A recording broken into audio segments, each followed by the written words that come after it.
Buenos días.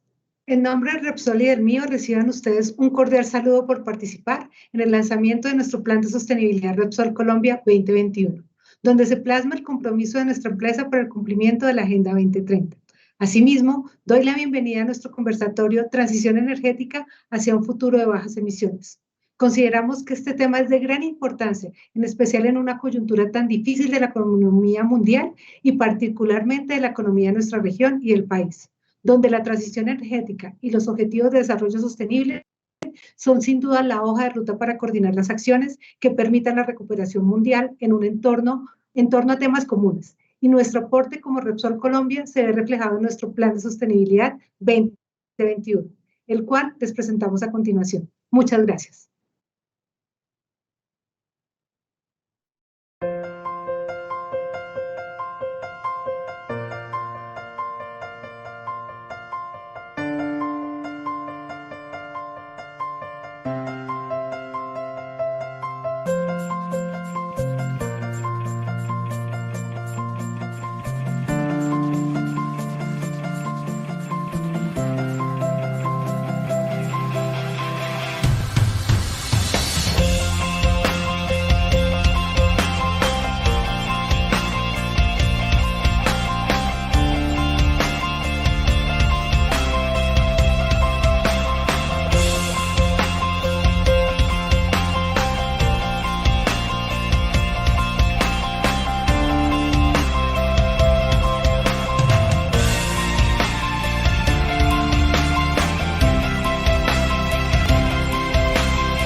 Le doy la palabra a Antonio López Rodríguez, gerente de Transición Energética y Cambio Climático de la Dirección de Sostenibilidad de Repsol, que nos hará una presentación sobre la visión de Repsol en la transición energética como punto de partida para el panel.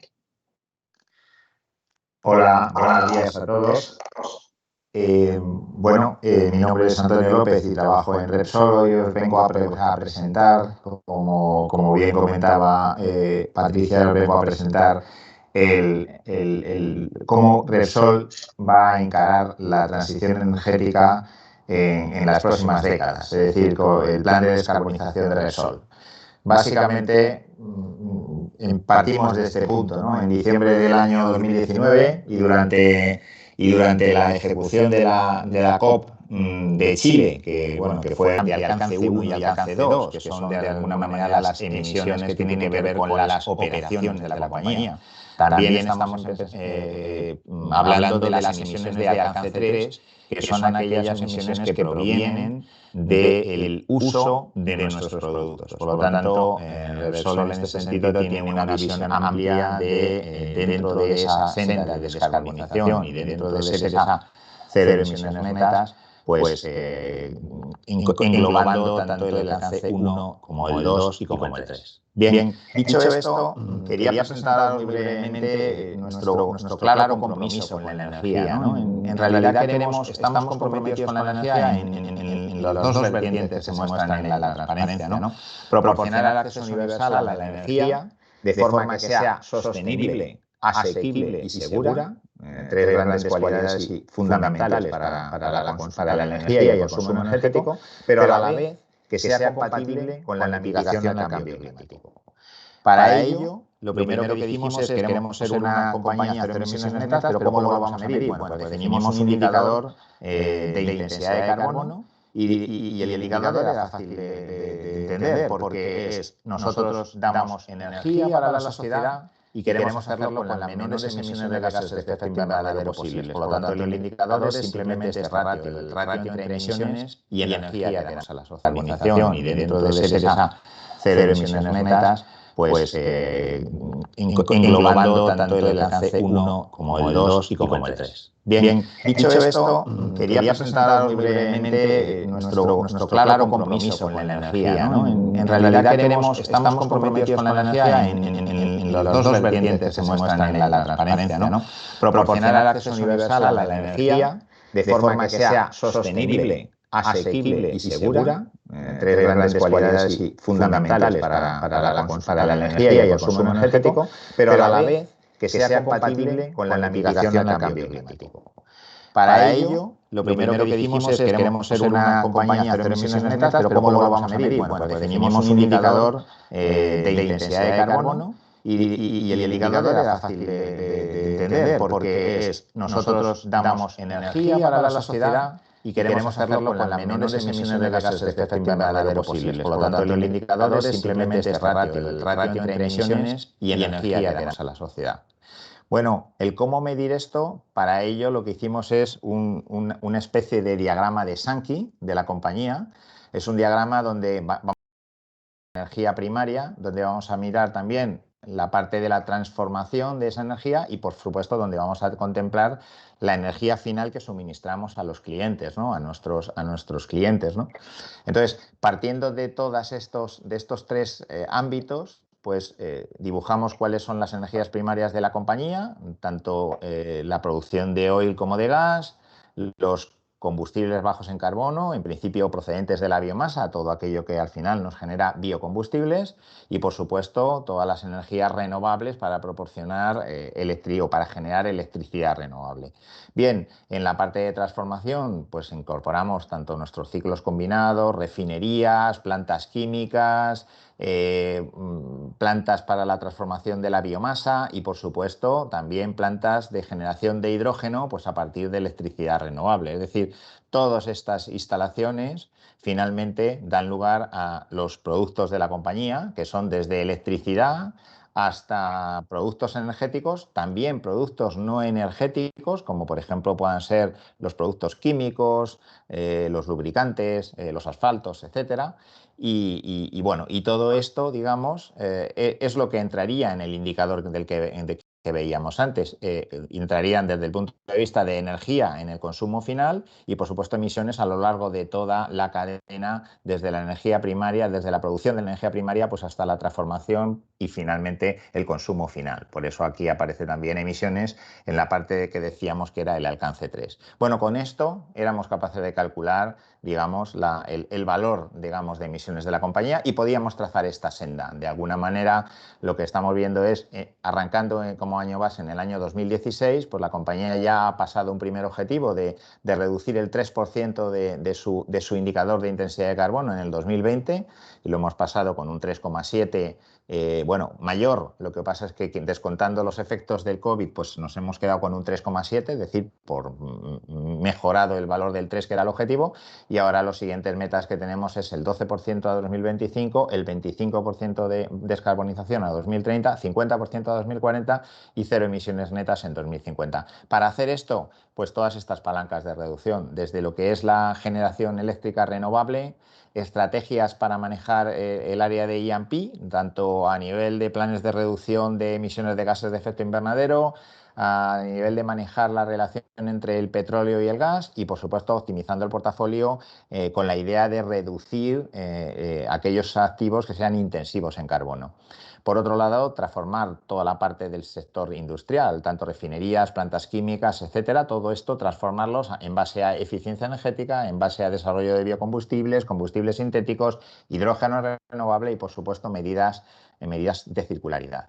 Finalmente, con todas estas palancas recurriremos a captura y almacenamiento de carbono, incluso a soluciones climáticas naturales si hiciera falta, pues para conseguir llegar a cero emisiones netas en 2050. Todas las palancas van a ser fundamentales en este camino, en esta transición energética. Nosotros creemos que todas van a ser necesarias porque esa será la única manera de garantizar que esa transición se haga de una forma coste eficiente, con el menor coste para la sociedad y con el menor coste para todos. Y este es un poco nuestro punto y nuestra idea. Por supuesto, la innovación y el desarrollo tecnológico fundamentales en este camino de la transición energética. En esta slide simplemente mostrar que esta transición ya la tenemos muy clara entre el 20 y el 30, porque es lo que está de alguna manera descrito en nuestro plan estratégico, en el que publicamos en noviembre del año pasado. Bueno, aquí veis un poco la contribución de cada una de las palancas. Veis que la generación baja en carbono es una de las contribuyentes importantes. También veis que aquí ya incluso en esta primera década aparecen sumideros de carbono. De hecho, bueno, este es el caso de una captura y almacenamiento de carbono en uno de nuestros activos en Malasia, que entrará, por supuesto, en esta década. Y luego ya, digamos, este 25% que tendríamos en 2030 se abre para conseguir llegar pues, a ese cero emisiones netas en 2050, ¿no? Con lo que hemos visto hasta ahora de tecnología, llegamos hasta del orden del entre 80 y 90% de descarbonización. Si hiciese falta, pues utilizaremos sumideros naturales de carbono para también llegar a ese 100%. Finalmente, aquí estarían un poco recogidas esas palancas, ¿no? La excelencia operativa, la generación eléctrica renovable, los combustibles de bajo carbono y los sumideros de carbono. Todos estas serán palancas importantes en el periodo 30-50. Por último, esto no lo podemos conseguir solos. Realmente nosotros podemos tener nuestro plan estratégico, pero tenemos que estar, bueno, colaborando con muchas iniciativas internacionales, pues como por ejemplo Oil and Gas Climate Initiative, en la que somos miembros y en la que actuamos, pues compartiendo experiencias, compartiendo buenas prácticas, compartiendo conocimiento para mitigar el cambio climático, porque las compañías, pues evidentemente podemos ser competidoras, pero en cambio climático tenemos que colaborar unas con otras y no existe competencia. Lo que existe es colaboración máxima para mitigarlo, ¿no? Y finalmente, otras iniciativas externas, pues como tenemos aquí iniciativas de Naciones Unidas, iniciativas del Banco Mundial, etcétera, en las que estamos participando. Evidentemente, foco en cumplir el Acuerdo de París, foco en cumplir los objetivos de desarrollo sostenible, sobre todo apuntando al objetivo 7 y al objetivo 13. Entonces, aquí paro mi presentación y bueno, y quedo pendiente pues, de lo que venga ahora en la mesa redonda. Muchas gracias.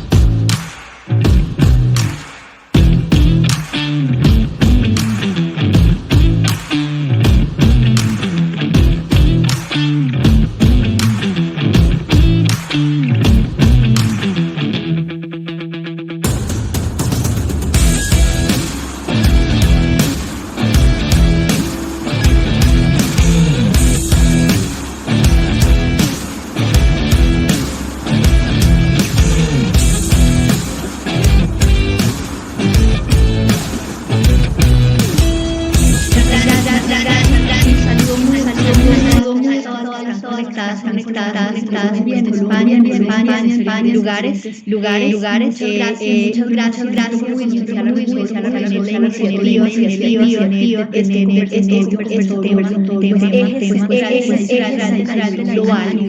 global, saben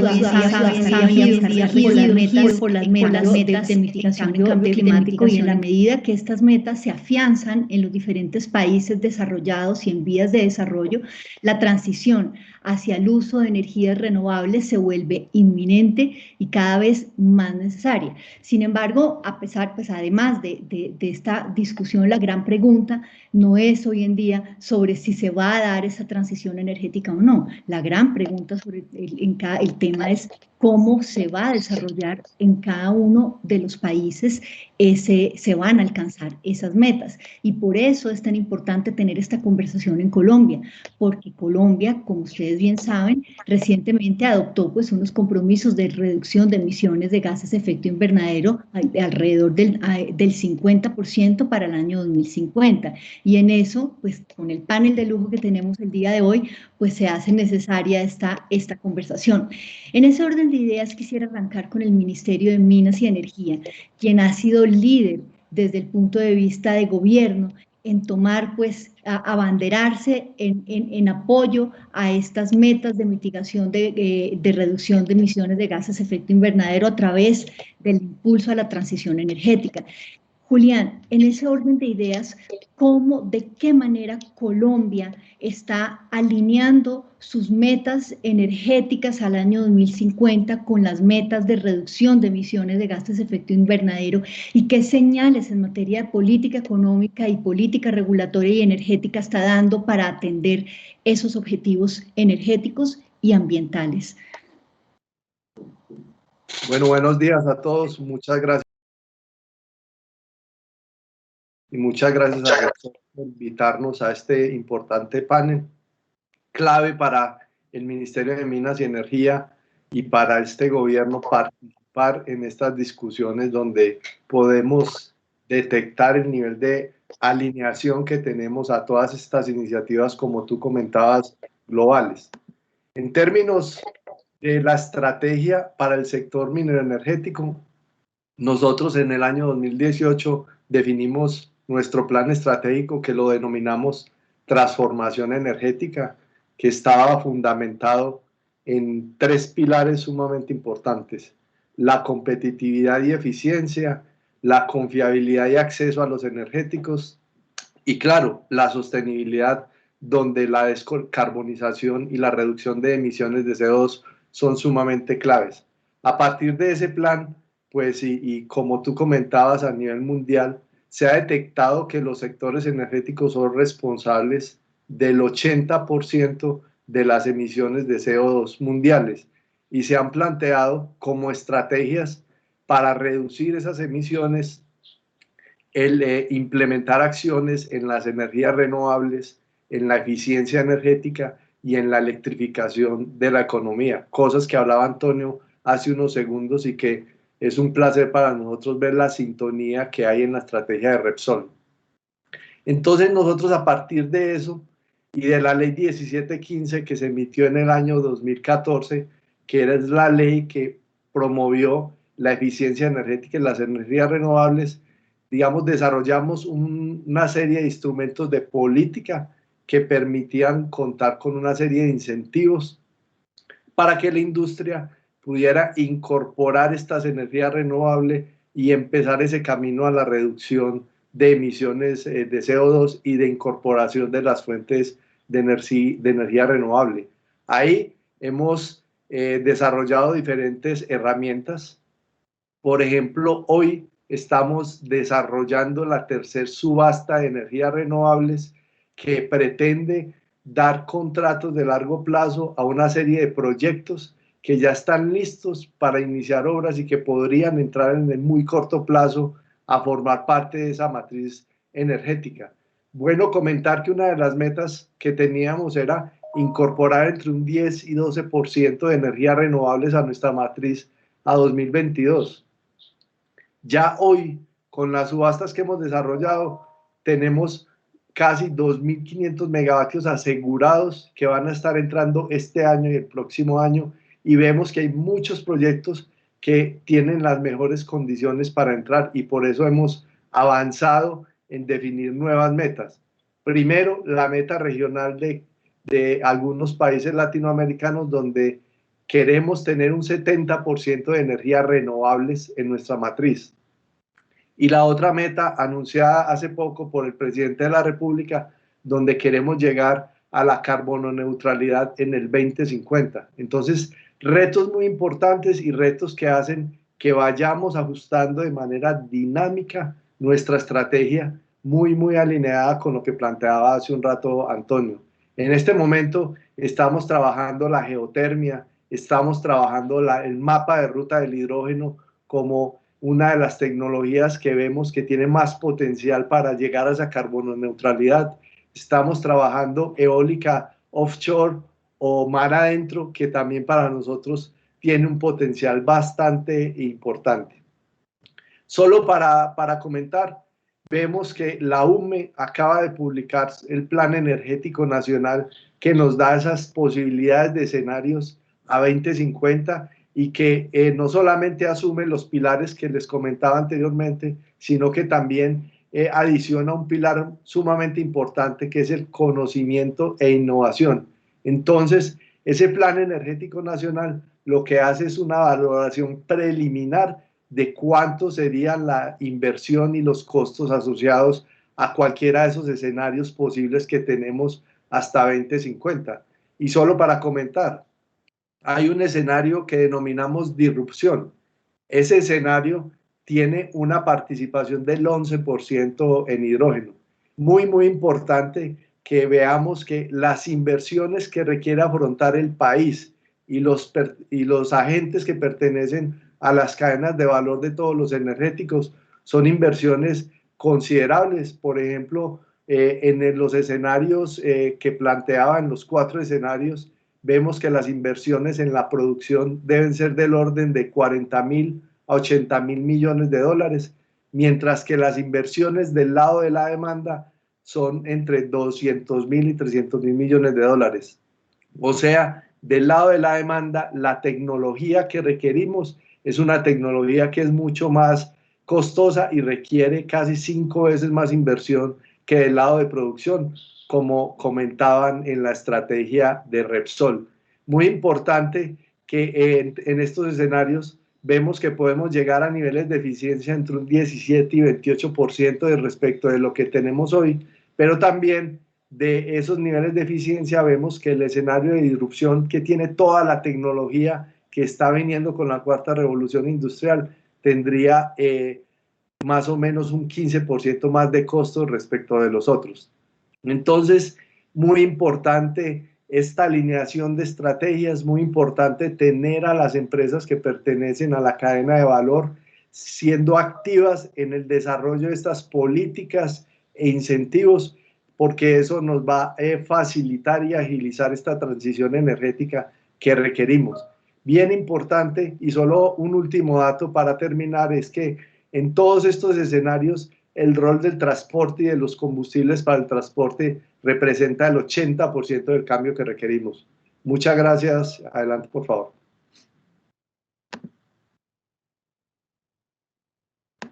Julián, en ese orden de ideas tú mencionabas, con estas metas tan ambiciosas que se ha trazado el gobierno colombiano y este plan tan estructurado que tiene, va a generar, pues sin lugar a duda, como bien mencionabas, pues un cambio muy importante tanto en el sector productivo, en los diferentes sectores productivos de la economía, como en los hábitos de consumo de los colombianos. En ese orden de ideas, yo quisiera hacerle una pregunta a Catalina, y es, Cata, te agradecería nos compartieras tu visión sobre, dentro de estos desafíos y oportunidades que tiene los colombianos y los diferentes sectores productivos en el marco de esta transición energética. Hay un tema adicional que debe abordarse, y es de qué manera estas oportunidades que se están dando en la transición energética pueden contribuir a otra variable muy importante en este momento para el país, que es la reactivación económica, porque en medio de esta senda que nos hemos trazado a nivel de cambio climático y de transición energética, pues se atraviesa la pandemia del COVID y nos viene una recesión económica como nunca antes habíamos registrado en Colombia, de manera tal que en este momento, adicional a los desafíos que tenemos en mitigación de cambio climático, tenemos un desafío muy importante a corto y mediano plazo, que es reactivar la economía colombiana. ¿Cómo, Cata, ves tú que podrían alinearse esas necesidades de reactivación económica que tiene hoy la economía colombiana con esos desafíos y oportunidades que mencionaba Julián y que mencionaba Antonio en su presentación en el marco de la transición y las actividades que se requieren para llevar a cabo la transición energética? Gracias, Alex. Buenos días para todos. Digamos que estás tocando en tu pregunta dos puntos de vista y ahí me uno en el hilo de la conversación a lo que mencionaban tanto Antonio como Julián. Por primera vez en la historia, si bien tenemos ese reto que tú estás hablando de la necesidad de la reactivación económica, por primera vez en la historia el tema ambiental tiene la capacidad, gracias a las regulaciones y a las políticas que está implementando, en el caso específico de Colombia, el Ministerio de Minas y otras entidades competentes en los temas. El tema ambiental puede generar recursos, el tema ambiental puede transformarse en utilidades para las empresas y en beneficios económicos para las comunidades de sus áreas de influencia. Digamos que aquí quisiera hacer una explicación de contexto. Estas medidas y estas políticas de las que hablaba Julián tienen que ver con la posibilidad de que al mercado de energía entren nuevos actores, no los tradicionales, nuevos actores como claramente las empresas de oil and gas, que tradicionalmente están dedicadas a E&P.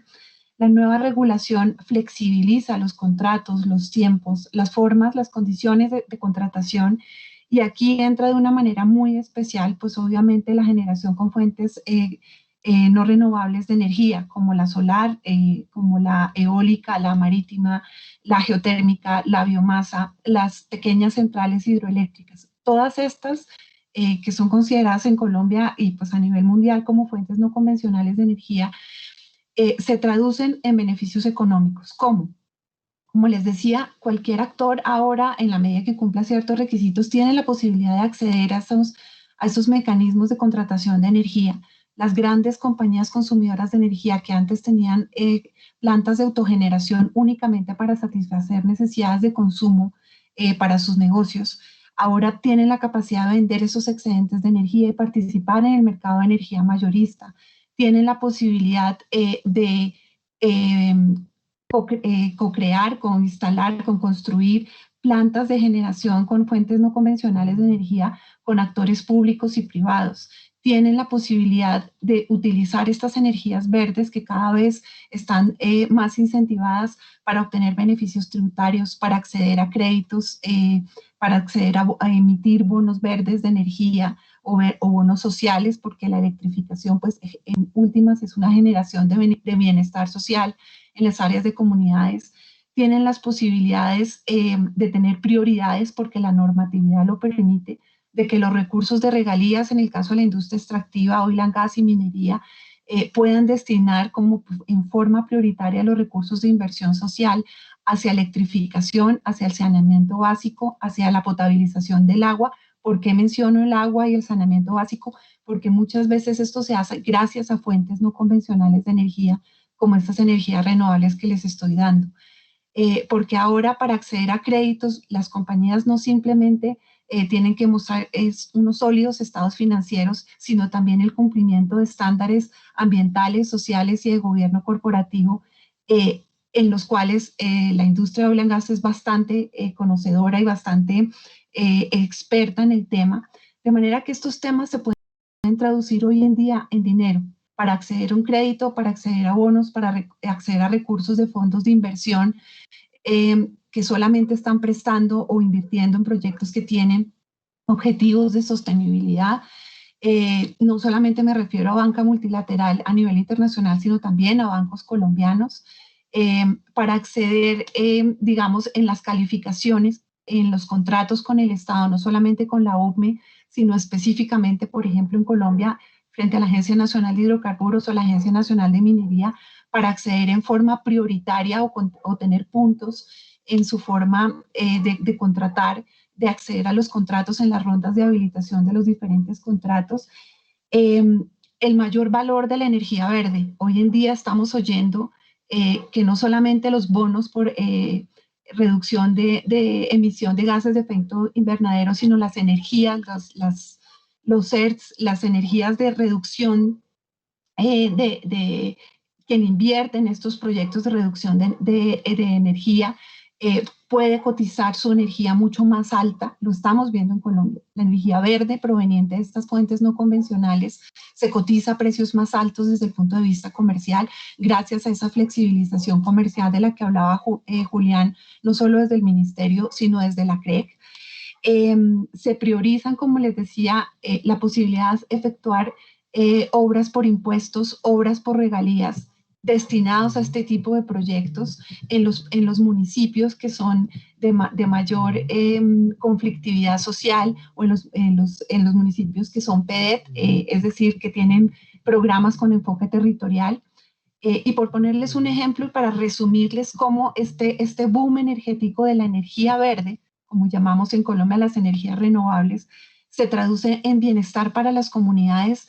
Les traigo un ejemplo muy concreto. Es la aprobación en mayo del Consejo que autoriza la inversión de regalías en territorio. Este se realizó en Caquetá, que es una zona de mucha alteración y tradición de alteración de orden público, con mucha violencia asociada y mucha afectación de sus comunidades. Se aprobaron muchísimos recursos de regalías del sector extractivo para inversión en electrificación. Y muchos de esos recursos tienen que ver justamente con esta inversión en proyectos de generación de fuentes de energía no convencionales.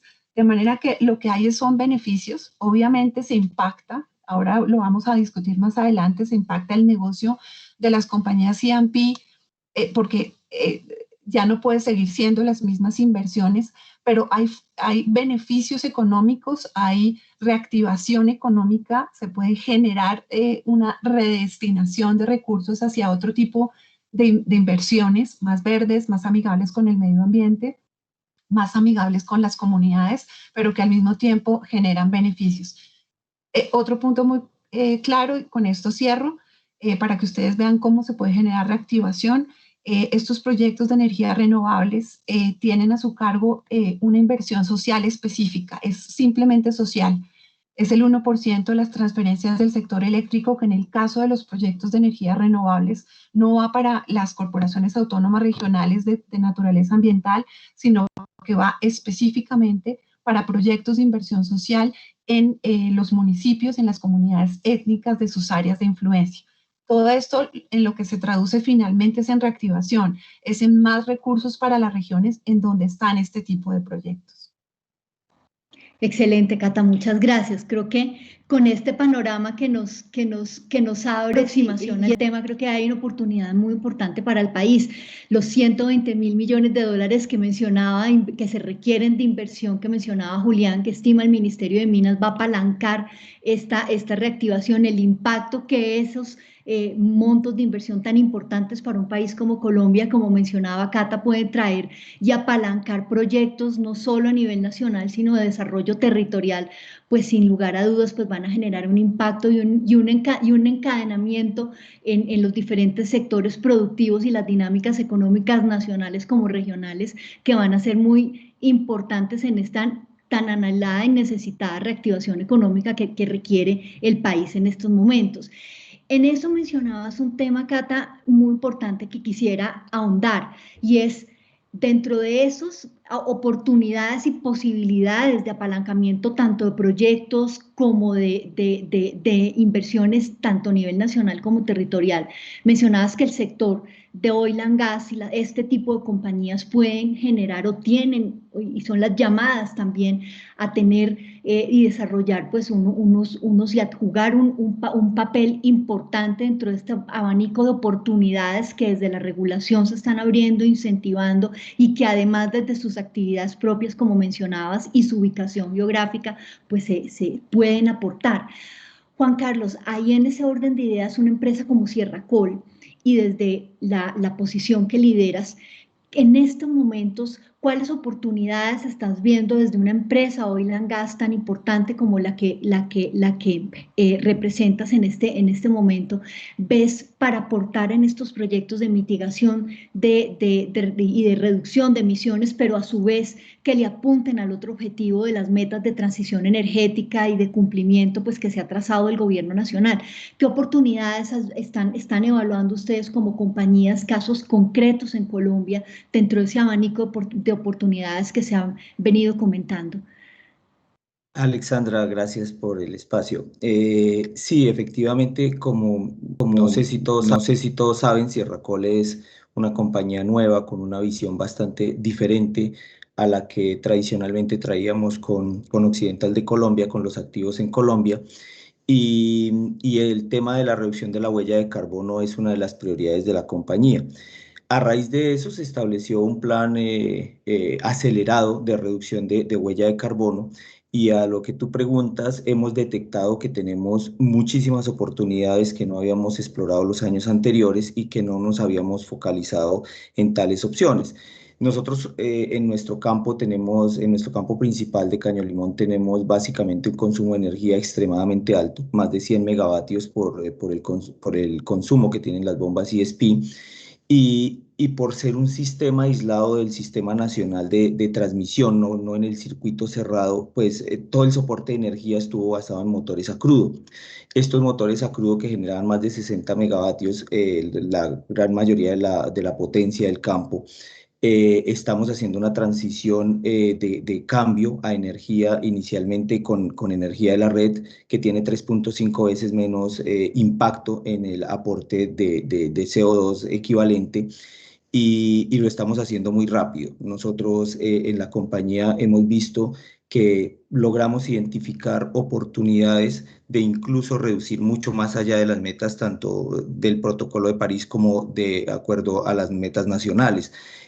Nosotros vamos a estar en una reducción del 50% mucho antes del 2030 y vamos a tener el gas flaring también eliminado antes del 2030 utilizando tecnologías combinadas como el agua de proceso que sale de allá más geotermia y vamos a lograr apagar con el ciclo Rankine también las TEAs en un tiempo récord de un par de años. Entonces, de esta manera yo creo que la gran mayoría de las compañías, del sector de las compañías privadas, estamos haciendo un esfuerzo bien grande para lograr estas metas mucho antes del 2030 y poder reportar unas emisiones un índice o una intensidad de emisiones muy osado, digámoslo así. O sea, nosotros creemos que la carbono neutralidad la podemos lograr mucho antes del 2050 y las metas del 2030 las vamos a lograr un par de años antes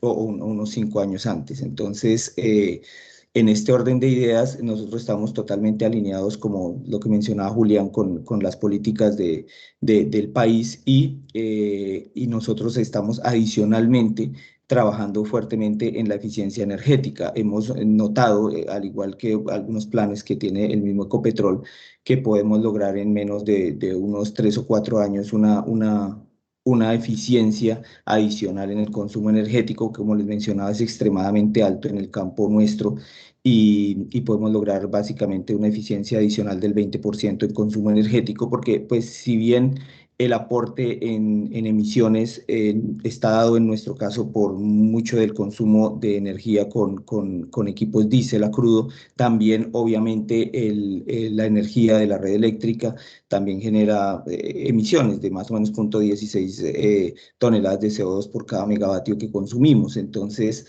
este paso a la eficiencia energética, esta reducción en el consumo de entre un 20 y un 23% que vamos a lograr en los próximos años, también va a ser de gran aporte para las metas que nosotros tenemos. En cuanto a las fugitivas, también estamos haciendo un estudio muy grande para empezar a atacarlo desde el próximo año, y definitivamente las emisiones de metano sí quedarán eliminadas antes del 2023. Excelente, muchas gracias, Juan Carlos. Creo que aquí con este barrido que nos haces hay unas oportunidades y unos esfuerzos bien importantes que dan el ejemplo de cómo este sector puede vincularse al tiempo de que genera proyectos de eficiencia energética, se monta en el camino de la transición energética, diversificación de su portafolio y de su canasta energética, pues también puede lograr incluso anticipadamente, como mencionabas, y más temprano, las metas de carbono neutralidad. Ahora, en ese orden de ideas, recogiendo estos temas de cómo la industria oil and gas puede y tiene oportunidades para vincularse en este tema, como indicaba Julián, pues hay unas metas y Colombia pues tiene unos escenarios crecientes tanto de consumo de energía como de diversificación, que con las oportunidades que mencionaba Catalina, pues ahí hay una serie de oportunidades de lograr al tiempo de que se alcanzan estas metas de reducción de efecto invernadero, de mejoramiento, de transición energética y de diversificación de la canasta, pues también se generan proyectos de desarrollo económico, o sea que hay un abanico de oportunidades importante para el país, así hay que verlo. Desde esa perspectiva, yo quisiera preguntarle a Antonio, desde tu posición global, que has tenido oportunidades y que Repsol, como bien mencionabas y mostrabas al inicio de la presentación, tiene una hoja de ruta y ha sido líder y pionero a nivel mundial en este sector para vincularse, como tú mencionabas, en esas palancas de descarbonización. Dentro de esas palancas y con lo que han mencionado los compañeros de panel, ¿cómo evalúas y qué oportunidades y retos ven ustedes en este momento en Colombia para implementar proyectos de esta naturaleza? Lo que mencionabas, tus palancas de descarbonización, ¿qué oportunidades y qué desafíos encuentras en este momento para invertir en Colombia? Bueno, muchas gracias, Alexandra, por la oportunidad y por la pregunta. Bueno, y quiero también ahora agradecer a Patricia y también a Luis pues la oportunidad de participar en este tan interesante evento que lo está siendo, ¿no? Por todas las intervenciones anteriores a la mía, ¿no? Bueno, yo decir aquí yo creo que una gran oportunidad que tenemos estamos aquí, es decir, conocemos Colombia y conocemos la región, ¿no? Entonces, de alguna manera, gracias al IAMPI, estamos conociendo el país, conocemos su regulación y conocemos las oportunidades que nos brinda, ¿no? Yo creo que en este sentido una estabilidad regulatoria es fundamental, ¿no? Porque dado que el tipo de actividades que desarrollamos en este tipo de negocios energéticos pues suelen ser actividades que llevan décadas, ¿no? Entonces, la estabilidad regulatoria es fundamental, que la podamos mantener durante décadas, pues para, bueno, garantizar, pues, por un lado, no solo la rentabilidad al accionista de la compañía, pero también, por supuesto, cumplir con el compromiso que yo decía en la presentación, ¿no? Que es poder suministrar una energía que sea sostenible, segura, pero además asequible a la sociedad colombiana, ¿no? Y esto es muy importante, ¿no? Porque también lo comentaba antes Julián, ¿no? La transición energética va a suponer un coste, ¿no? Y eso es cierto, porque tenemos que inventar una serie de tecnologías, algunas ya algunas ya desarrolladas, pero bastantes otras en desarrollo, y ese tipo de metodologías y de tecnologías que tenemos que desarrollar, pues digamos van a suponer un coste, pero también es verdad que vamos a tener un gran beneficio con la mejora de la calidad de vida y con las mejoras de medio ambiente, ¿no? Pero es verdad que ese coste, pues lo que tenemos que pelear entre todos es por hacerlo de la manera más eficiente posible. Es decir, por eso yo creo que es muy importante lo que planteabais antes en las intervenciones anteriores, ¿no? Diversificar las oportunidades o las acciones posibles para descarbonizar el mix de Colombia, en este caso, ¿no? El mix energético de Colombia. Diversificar en el sentido de, oye, abiertos al hidrógeno, abiertos a las energías renovables, abiertos, por supuesto, a los combustibles bajos en carbonos a través de la biomasa, etcétera. Yo creo que eso es fundamental.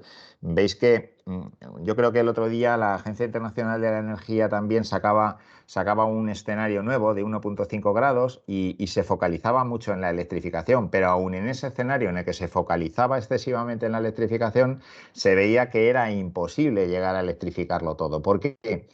Pues porque realmente, y si nos ponemos a ver el reto tan increíble que tenemos como sociedad y también en Colombia, por supuesto, es que tenemos que descarbonizar todo, pero no vale con descarbonizar solo una parte, no vale solo el transporte, no vale solo el sector residencial, es que está la industria, es que está el sector de alimentación, es que todo está carbonizado y tenemos que trabajar en descarbonizarlo, con lo cual los combustibles bajos en carbono son una alternativa más que tienen que ayudar a la electrificación a conseguirlo. Yo, en ese sentido, creo que sí que es verdad que estáis dando una serie de pautas y una serie de estabilidad regulatoria que puede ser muy interesante a empresas como Repsol u otras, pues poder entrar y poder participar de esas nuevas actividades que se van a desarrollar dentro de la transición energética, ¿no?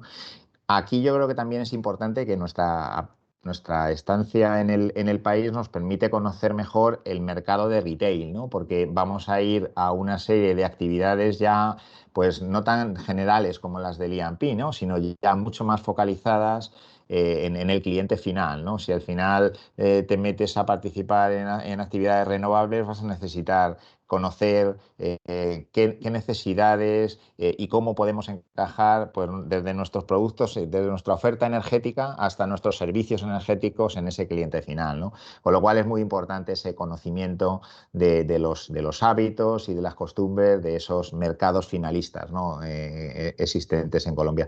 Y por supuesto, también conocer con mucho detalle, bueno, esas oportunidades que hay, en qué áreas, dónde hay pues un mayor tiempo de insolación, cómo son los vientos esos de los que habláis en el offshore, en el mar, ¿no?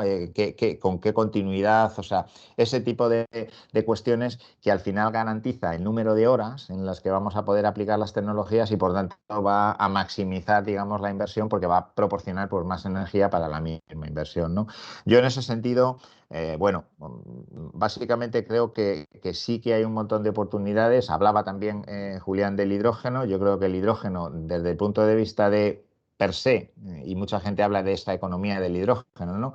Pero también el hidrógeno, pues como de alguna manera un almacenador de energía renovable, ¿no? Muchas veces producimos la energía renovable y si no tenemos un consumidor la estamos casi perdiendo porque las baterías pues tienen sus límites todavía y la tecnología está por desarrollar. Bueno, el hidrógeno podrá ser también un almacenador de energía renovable, pero a la vez también es pues una manera de, por ejemplo, vehicular hacia los combustibles sintéticos, que de nuevo son esos combustibles bajos en carbono junto con los biocombustibles de los que hablaba antes, que nos pueden ayudar también pues, a descarbonizar el transporte, ¿no?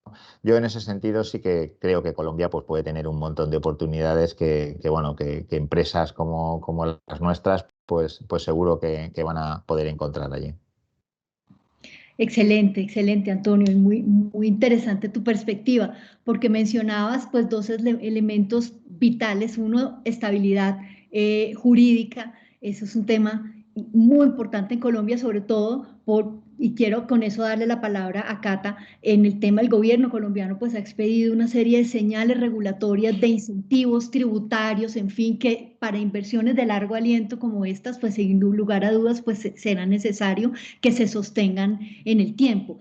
Y además, más aún, cuando mencionabas que en este sector, en tu presentación me llamó mucho la atención y lo volviste a mencionar, el portafolio de servicios, ya estamos migrando a compañías de energéticos, ¿no? El oil and gas, ya estamos migrando hacia empresas de energía con sus diferentes ofertas de valor y de servicio al retail y a los diferentes segmentos de la cadena.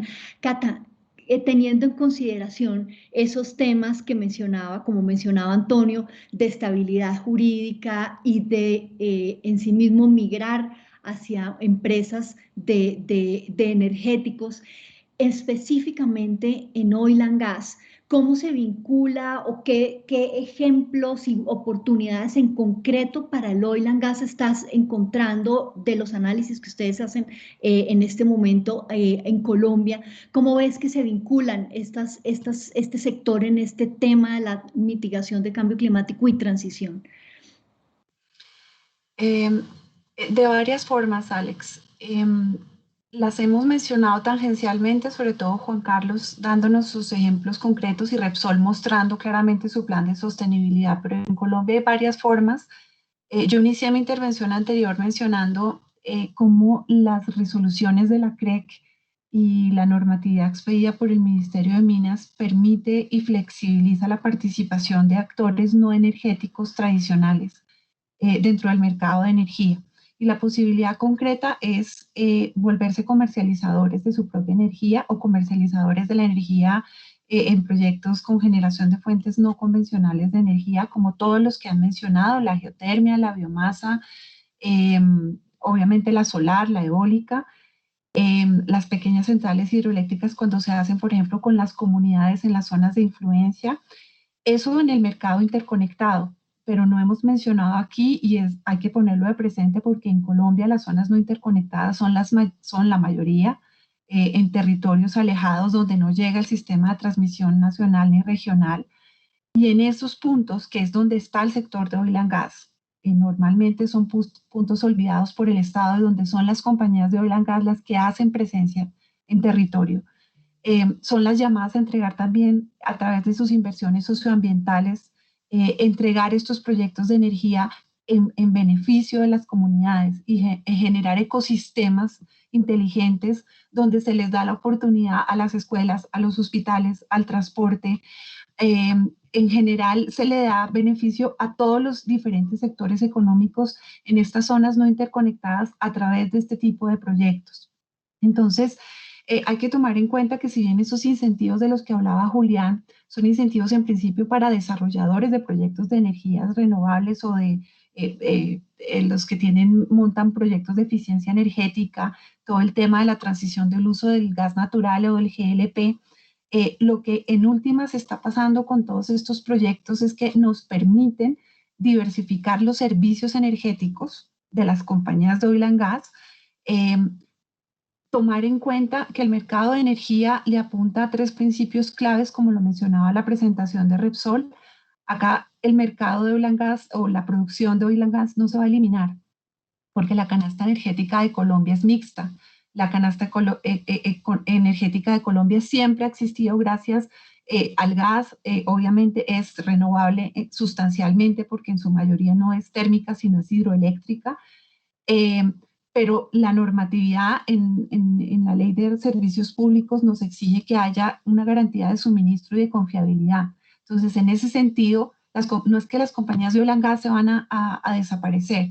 Eso es el ejemplo que nosotros le hemos dado a compañías como Ecopetrol y como Terpel, a quienes hemos acompañado en el montaje de sus propias comercializadoras, en montaje de proyectos de eficiencia energética para disminuir sus costos y, al contrario, poder utilizar esos recursos en destinación específica para estos proyectos de reducción de energía de gases, de reducción de gases de efecto invernadero, de manera que lo que hay es oportunidades. No se van a desaparecer las compañías de oil and gas, pero sí tienen beneficios que les permiten entrar en el mercado de energía regulado y no regulado, hablando de las zonas no interconectadas, que les dan beneficios, que les permiten invertir sus recursos y, muy importante, deducir su renta. Hoy en día los desarrolladores de energía, al no tener renta, porque no la tienen, no pueden utilizar todos los beneficios que tiene la normatividad para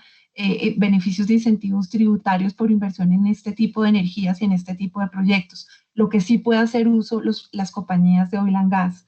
Y otro punto para cerrar que es muy importante es que las compañías de oil and gas están en todos los sectores, están en upstream y están en downstream, están en transporte, están en combustibles, están en generación y en producción, están en territorio, conocen las autoridades socioambientales, conocen las comunidades, ya tienen licenciamiento ambiental, tienen muchos permisos de uso de recursos, ya tienen una historia con las comunidades, tienen prioridad en el manejo predial en cuanto a las servidumbres. Todo eso no lo tienen las compañías, una compañía desarrolladora de energía cuando llega a territorio. Es compañía totalmente inexperta, que no tiene esas economías de escala que en Colombia cuentan mucho. Patricia lo sabe desde el punto de vista de sostenibilidad. Eso es un valor que en últimas las compañías de oil and gas tienen que capitalizar para poder en el proceso de ampliación de su portafolio de servicios energéticos. Maravilloso, esto es toda una serie de oportunidades para nuestro sector, además porque como mencionaba también Julián, en algún momento la mitad de la canasta energética pues va a seguir siendo consumida por el sector transporte, segmento en el cual pues este es el sector pues llamado a seguir proveyendo y atendiendo pues estas necesidades. Ahora, mencionabas todas esas oportunidades, digamos, economías de escala y los temas regulatorios que se prestan para nuestro sector. Juan Carlos, se nos va agotando el tiempo y quisiera que esta última tanda, en un minuto, las siguientes intervenciones nos ayudaran a compartir esta visión de estas oportunidades en un minuto. Juan Carlos, tú que has estado en el día a día de los proyectos, ¿cómo se alinea la regulación o qué le falta a la regulación colombiana, a la política pública para que estos proyectos fluyan de manera más costo eficiente y que sean más atractivos? Bueno, Alexandra, gracias. Yo creo que a la política colombiana le falta vincular a muchos otros sectores, o sea, incluso a los sectores como mencionaba tal vez Julián, de que se puedan incluir la canasta incluso privada de cada uno de los usuarios. Somos un país tropical donde podemos tener muchas oportunidades y nosotros vemos muchas limitaciones para que las personas comunes y corrientes se puedan vincular. Aquí hay unas limitaciones importantes de las empresas que tienen los monopolios de energía para lograr esta vinculación con un costo-beneficio para cada uno de los usuarios. A nivel de la industria creo que se está haciendo un esfuerzo muy grande. Creo que todas las compañías se están vinculando y creo que lo que está haciendo el país como tal en los últimos 2 años ha sido un avance bastante importante. Gracias, Juan Carlos. Perfecto, más actores. Ahora, entendiendo el tema de más actores, una pregunta para Antonio, y es, mencionaban a los antecesores que pues tampoco este tema, estamos hablando de diversificación de la canasta para atender lograr unas metas, pero no el fin de la exploración y producción. A nivel internacional, ¿cómo rankean estos proyectos y cómo se toman esas decisiones de inversión hoy en día cuando la canasta de proyectos no solo tiene la evaluación de exploración y producción, sino es exploración, producción y todo el demás portafolio de energéticos y de proyectos asociados a mitigación de cambio climático y a carbono neutralidad? ¿Cómo se están evaluando estos proyectos y a nivel internacional y cómo está rankeando Colombia dentro de este portafolio? Bueno, ese dato no lo tengo disponible para dártelo, Alexandra. Desgraciadamente hay otras personas que se dedican a esa parte en la compañía. Lo que sí que quería marcar era lo que tú decías hace un rato, ¿no? Hemos pasado de ser compañías de oil and gas a compañías energéticas. Realmente ahora digamos que hay un mix de oportunidades, un mix energético que tenemos que empezar a manejar, que ya lo estábamos haciendo de alguna manera, pero que ahora ya el foco nos tiene que poner, porque la manera de descarbonizar nuestro propio mix como compañía, y era un poco de lo que estaba hablando antes en la presentación, y por distintos motivos, tecnológicos, de todo tipo, ¿no? Yo creo que efectivamente el sector del oil and gas no va a desaparecer, pero es que no desaparece en ningún escenario porque será necesario pues, para los productos químicos, será necesario también para, por ejemplo, sectores que decía difíciles de abatir sus emisiones, ¿no? La aviación, el sector marítimo, etcétera. Bueno, a lo mejor el transporte por carretera de vehículo utilitario sí que parece que es fácil de o es factible de electrificar. Fácil no es la palabra porque fácil no es nada, todo es un auténtico reto, pero bueno, lo que quiero decir es que sí que va a haber otras opciones y sobre todo eso, ir migrando poco a poco a los combustibles de bajo carbono con la mayor tecnología que podamos desarrollar. Y aprovechando, Alexandra, las oportunidades que tengamos en todos los lugares del mundo, porque yo creo que van a haber oportunidades y bueno, y ya luego por la cercanía y por el conocimiento de los mercados, pues las vamos a poder explotar mejor o peor. Sobre todo también oportunidades, como bien decíais antes también, que sean compartidas, que no sean solo para los accionistas de las compañías, sino también para las personas que viven en los sitios en los que estamos. Gracias, Antonio, excelente. Ahora, y en línea con lo que tú dices, y para cerrar, Julián, hablando de las nuevas oportunidades o dentro de esta diversificación de energéticos y o nuevas oportunidades que menciona Antonio, cuéntanos un poco, si alcanzas en este minuto, contarnos un poco qué está pensando el ministerio con el tema del hidrógeno. Recientemente el ministerio anunció que iba a trabajar una hoja de ruta y en tu presentación mencionaste que hace parte de uno de los escenarios energéticos que está previendo el gobierno nacional. ¿Cuál es el siguiente paso a nivel de hidrógeno y cuáles son las oportunidades que está viendo el Ministerio de Minas en ese sentido? Bueno, muchas gracias nuevamente, Alexandra. Pues acá muy importante y lo destacaba Antonio en la presentación es, estamos apostando a la diversificación, que eso es muy clave. Y dentro de la diversificación, lo que estamos promoviendo es esa nueva cadena de valor, nueva cadena productiva que es el hidrógeno. Y dentro de nuestros escenarios, pues como comentaba, ya lo tenemos en el escenario disruptivo. En este momento estamos terminando el mapa de ruta del hidrógeno y justo en el Congreso en este momento está en discusión la ley de transición energética que ya tiene la primer batería y herramientas para promover esta tecnología y otras tecnologías. Y un poco tratando de contradecirlos a ustedes, yo diría que la regulación no debería quedarse estática. La regulación tiene que evolucionar y tiene que mejorar las condiciones para que estas tecnologías se materialicen. Y realmente en las energías renovables lo que hemos visto y lo que hemos aprendido es que necesitamos trabajar de la mano con las empresas para tener aceleradores que permitan mejorar las condiciones y materializar estos nuevos proyectos, estas nuevas inversiones. Entonces, la mala noticia es que nosotros queremos ser muy dinámicos en la regulación, queremos estar monitoreando los incentivos, ajustándolos para que estas inversiones se materialicen en el país. Gracias.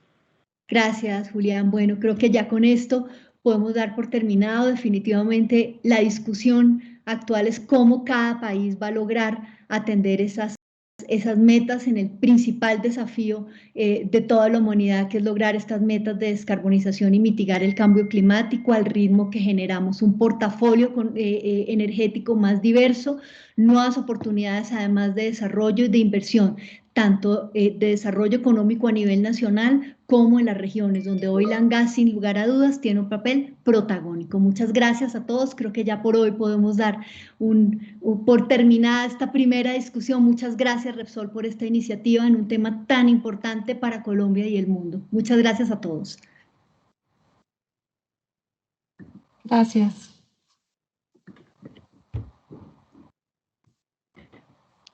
Pati, el mute. Gracias. Y para el cierre de este interesante y enriquecedor evento, doy paso a nuestro director de Repsol en Colombia, señor Luis García.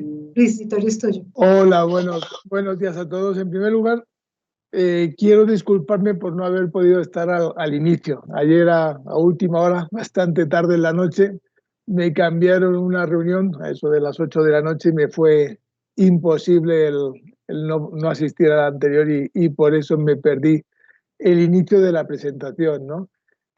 Quería aprovechar la oportunidad pues para agradeceros a todos la presencia, agradecerte, Alessandra, por tu excelente moderación. Sabíamos de tus habilidades, pero hoy todavía las has superado, y a todos los panelistas, ¿no? Yo he podido participar pues en casi el 45% del evento, y las intervenciones me han parecido fantásticas, tanto Catalina, Julián, Juan Carlos y Antonio, ¿no? Así que muchísimas gracias por haber estado en el panel y compartir estas ideas que han sido pues muy interesantes y enriquecedoras para todos los que hemos podido estar, ¿no? Pues yo ya para finalizar solamente me quedaría invitaros a todos a conocer nuestro plan de sostenibilidad. Eso lo vais a obtener disponible en nuestra página de Repsol.com, y también para conocer un poco la visión y el aporte que está haciendo Repsol en este proceso de transición energética, ¿no? Yo creo que a nivel de compañía pues estamos asumiendo y casi fuimos de las digamos, emprendedoras, ¿no? En este proceso de cambio y transición pues hasta un programa de cero emisiones, y buscar pues una visión de compañía que no solamente esté evocada en el hoy, sino también en otras energías renovables. Y en ese proceso estamos envueltos. En nuestro plan estratégico pues claramente hay un claro intento y un sesgo de empezar y de transitar en esta evolución que yo creo que a nivel mundial pues ya todas las compañías estamos envueltas en este proceso. Así que como nos hemos demorado un poquito, pues lo dicho, muchísimas gracias a la moderadora, a todos los panelistas y a todos los asistentes, y un gusto el poder haber estado en este espacio con todos vosotros. Así que un saludo muy fuerte. Muchas gracias.